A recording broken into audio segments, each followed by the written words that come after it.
With costumes, stage lights, and live music added, the spirited musical about a street festival that represents all of humanity came to life fully on fireworks night. It was a show that the huge Star-Spangled Southfield crowds enjoyed, and which the young men and women of Up With People enjoyed just as much performing. Southfield's teenagers had their own special chance to celebrate during the Star-Spangled Southfield Festival. Dozens of youngsters from 12 to 16 years old accepted the Parks and Recreation Department's invitation to Teen Jam 96. It's a combination pool party, dance, and basketball hoop competition held at the Civic Center Ice Arena. The third annual Teen Jam drew a good crowd thanks to the hot weather and music. Star-Spangled Southfield 1996 is history, but there's still plenty of fun ahead this summer. Here's City Connection entertainment reporter Garrett Bonnick to update you on some things to do. Tell you what, if you like the sound of fireworks, cars, and music here at the Star-Spangled Southfield, you're going to love the sound of hoofs, horses, and chuckers as the Southfield Gold Cup polo competition gallops into town on Saturday, July 20th. Here are some other upcoming events. The Sunday Night Sun Bowl concert series is underway. Sweet sounds fill the air at Prudential Town Center Sun Bowl beginning at 7 o'clock. For the preschoolers, it's story time every Tuesday at the library. Call 948-0480. And just in case Mother Nature isn't as cooperative as she was with the weather during Star-Spangled Southfield, the rain date for Gold Cup Polo is Sunday, July 21st. Oh yeah, one more thing. Happy 4th of July! The city wants to keep its office and business rental market prosperous and growing. To help accomplish that aim, it has hired an experienced executive. Philip J. Rosselli began this month as the city's business retention representative. It's a 6-month job assignment that pays $30,000. Rosselli, who is 61, has served as a top executive with Stroh's Ice Cream and the Detroit Coca-Cola Bottling Company. His challenge is to keep Southfield's office rental market, the biggest in Michigan, thriving. We'll be introducing you to Rosselli and give you a progress report on his job performance later this summer. Land clearance is complete at Evergreen and 13 Mile for what will be one of the metro area's major convalescent nursing facilities. The 86,000 square foot Evergreen Nursing Center will have 220 beds and even offer patients an outdoor exercise track. The facility is a joint venture of William Beaumont Hospital and Premier Healthcare Management of Bloomfield Hills. Completion is scheduled in about 1 year. Baby boomers, your attention please. People aged 50 years or older, there's an outdoor fitness program that you should consider. No jogging and all the vegetables you can eat. That story when we return. Stay tuned. The timeless magic of the circus had hundreds of youngsters and adults under its spell while under the big top recently in Southfield. The Kelly Miller Circus gave audiences a wonderful time experiencing all of the classic elements of the traditional circus. The show included performing animal acts, which featured a dancing elephant, high wire and trapeze daredevils, and of course, an army of clowns.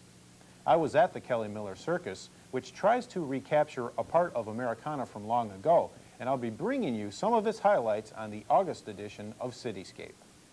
Circus acrobatics may never be possible for many of us to perform, but most people are capable of walking themselves into better physical shape. And now you don't have to walk alone this summer. Every Monday and Wednesday morning at 8 a.m. sharp, you can join fellow walkers at Inglenook Park for a 2-mile jaunt at your own pace. Parks and Recreation is sponsoring the free walking program through August. Walkers have a chance to win a $250 membership to the city's Beechwoods Wellness Center. Summertime and the living is easy. That is, unless you happen to be a dedicated gardener. That's the only kind you'll find getting sweated up these days in the city's Senior Gardens program. This is the 15th summer since Southfield gardeners began struggling to bring forth bountiful harvests at the Mary Thompson farm on Evergreen. Thompson willed some 20 acres of her former property to the city on the condition that it be reserved for gardening by seniors. Every growing season brings its special challenges. This year, heavy spring rains have caused lots of grumbling by gardeners, but their optimism hasn't wilted. Retirees Janice and Earl Hopper remain hopeful they'll have plenty of tomatoes to can this fall. Yeah, it's nice. It's nice to have it in the wintertime. We go down and get a quart of tomatoes and make chili or something like that out of them, or stewed tomatoes. So if they don't get drowned out, we'll get a pretty good produce. I haven't got in there to fertilize them yet. That's why they look so straggly. They haven't been fertilized, and so it's too wet for me to get in there right now to put fertilizer on them. I haven't lost anything too much yet.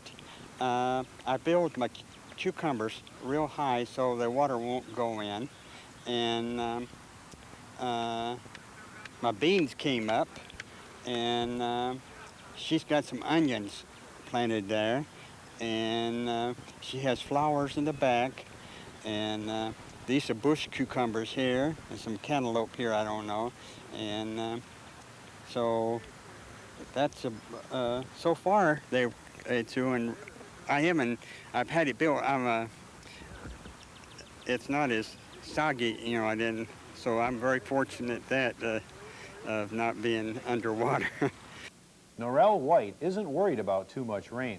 The retired auto worker worked long and hard since early spring. He's created an elaborate garden of mounded vegetable beds and built trellises for beans and tomatoes to climb. White started his corn indoors last winter so he can start eating it this month. When it comes to gardening, he's a philosopher.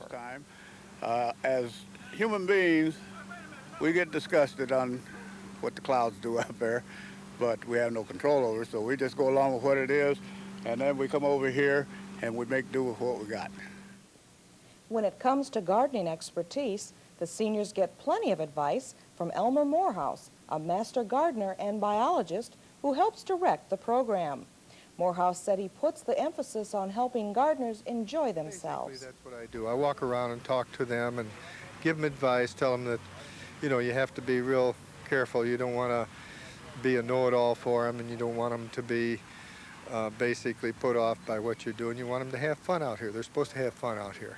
That's what you want to do. You want to make it fun for them. If you can make it fun for them, if you're friendly and help them out. Gardeners are a funny breed. If you share things with them, they'll share things with you, and you learn as much from them as they learn from you all the time. Frances Clemens says she has great fun gardening.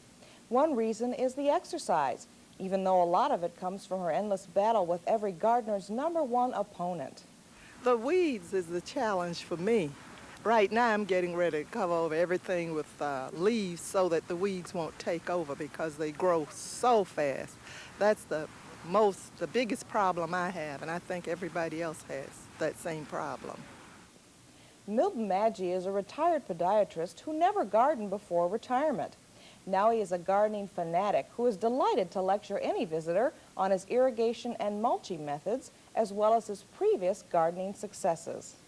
2.5 years ago, I pickled 152 quarts of pickles, which I give away to friends and so forth. I got more friends, you know, to do with. I give away half of the tomatoes, and I only keep maybe a quarter of what I grow anyways, and I give it to different people, friends, and so forth. About 70% of the program participants are retired. The remainder do their gardening after work. With a minimum age requirement of 50, Program Director John Webb urges members of the baby boomer generation to consider gardening as a truly enjoyable way to stay fit right into old age. This is the most attractive thing for a person 50 plus, which is, we go by that as be eligible for the garden. And this is gives them an outlet. It's freedom to them. They're mentally, and they associate with the other neighbors who some experience with gardening and some are just getting accustomed to gardening. So this makes it very, very attractive to them and very interesting to them.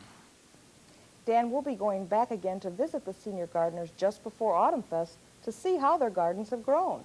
At least it looks to me as if they're already harvesting a bumper crop of enjoyment. It sure does. That's all for this edition of City Connection. Watch for our next program later this month.